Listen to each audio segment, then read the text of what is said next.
all molecules, all organs are vibrating from the intensity of that original spoken acoustical energy. And it's that acoustical energy that has provided the physical dimension. Everything you see was not made of things which do appear. Everything that we see is simply vibratory energy. And that is the result of the spoken word, of effective speech. And when God spoke the worlds into existence, He didn't do it for an audience to applaud. He did it because of the compassion. He wanted to express a universal creation. He then wanted to express His love in providing an image of His own self, of Himself in the creation, in the form of man, and that He did. And now we have the capacity to observe and calculate what God has done. He spoke, and it was done. But that's not the end of the effective speech of God. It was God who in the cool of day desired to walk with Adam and Eve. It was God who in the cool of the day searched for Adam and Eve and said in effective speech, "Adam, where art thou?" God knew, but He wanted to communicate. Effective speech is not for demonstration, but for communication. And He communicated with Adam and Eve, and they were fallen. And as a result of that, even with the redemption of God, their offspring continued to sin until the very imagination of the hearts of man was only evil continually. And in that process, out of compassion for man, He changed the structure of the globe. Let's spend a moment and look at this effective design. Now, I'm sure someone with an academic background in the audience is suggesting, well, wait a minute, you're saying that the biblical record has validity when it says, by the Word of God were the heavens made. They were framed by the Word of God, and all the host of them, everything. How is that possible? Oh, don't you know that in physics you can actually use plasmic vibration to hold a particle at a pinpoint spot in space? You can then manipulate that just by changing the vibratory energy. You can manipulate that and combine another subatomic particle, and you can actually change their position. You can play with them simply by changing the acoustical energy and the concentration. If we can do that in the laboratory, and it's obvious if you look at the data that we were created and designed, if we can do that, don't you think our Creator can effectively do that as well? The evidence that we were created is absolutely overwhelming. Let me just give you one single statement. These living systems, all these living systems, have living cells. Those cells have from 10 to 60,000 proteins in each cell. Now, we have 100 trillion cells in our bodies. We have 100 billion cells in our brains. Now, every one of those 100 trillion cells is distinctive. It's specific. The cells for the brain are different from the cells for the toe. The cells for the eyebrow are different from the cells of the toenail. And aren't you glad we don't get them mixed up? These cells are specific. And in every single cell of every living system on earth, there are between 10 and 60,000 proteins in specific arrangement.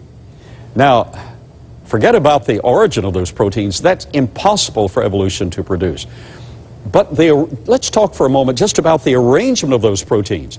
Those proteins have to be in that specific arrangement, or in a matter of minutes, that cell will begin to biodegrade. Now, what are the odds that those specific 60,000 proteins could self-organize into that effective arrangement to make the cell function? The odds are, mathematically, scientifically, 1 chance in 10 to the 4,478,296th power.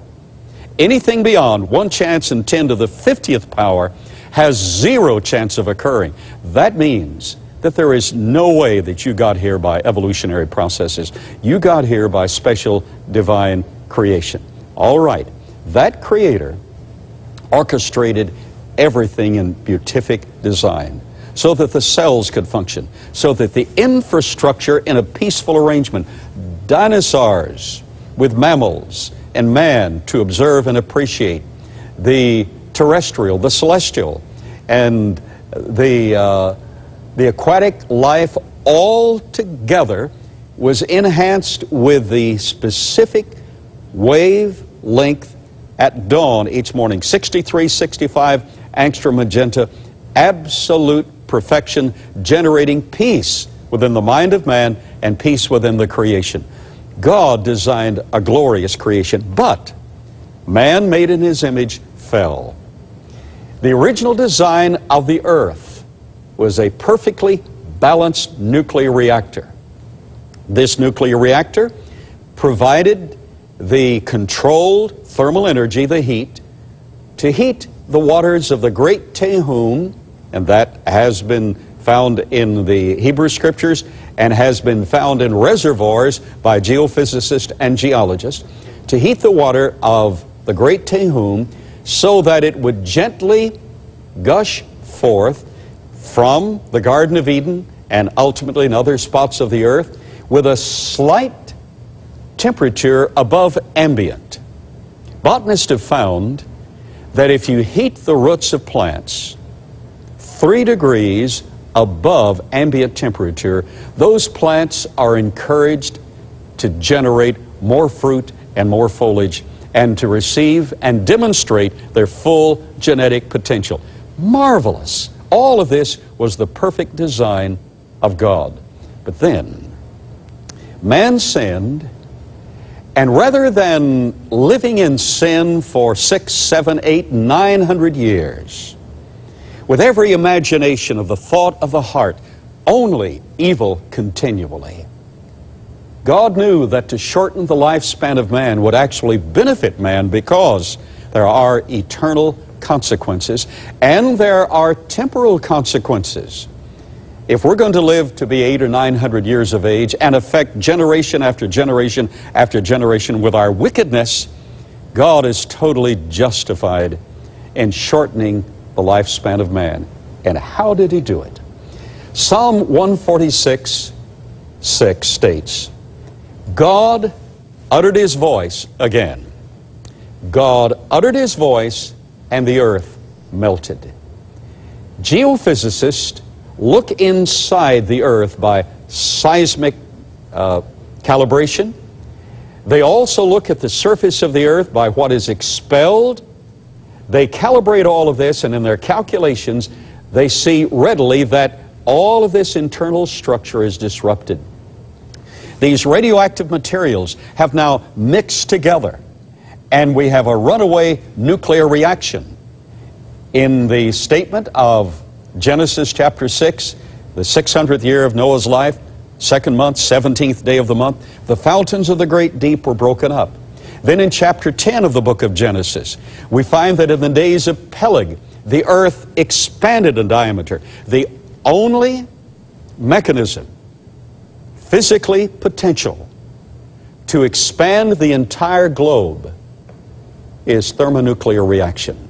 Thus we have this perfectly balanced nuclear reactor in a Chernobyl runaway reaction. I live just 5 miles from Comanche Peak nuclear reactor.